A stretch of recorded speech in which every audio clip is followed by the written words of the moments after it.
हा पण मजुराची आपण भरती भरून दिली, मजुराची भरती भरून द्यास लागत नाही, दिली ना दिल्लीत द्यास लागते. तर पण मजूर काहीच नाही भेटलं ना त्याच्यातलं. कास्तकारापेक्षा मजूर वर्ग सुखी आहे. सरळ सांगायचं भाषेत तर पहा तुम्हाला 5 वर्षातून एक वेळा शेतकरी थोडासा उठते.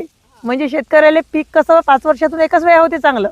4 वर्ष तर आपण काही ना काही नापिकी येईन, बोंडळी येईन, नाही तर मग अवकाळी पाऊस येईन, वाहून जाईन पीक, नाही तर पापडी काही नाही काही नुकसान होते. ते जगाचा पोशिंदा. हा, शेतकरी कटू सत्य आहे हे. शेतकरी जगाचा पोशिंदा आहे, फक्त म्हणण्यापुरती मर्यादित आहे बरं.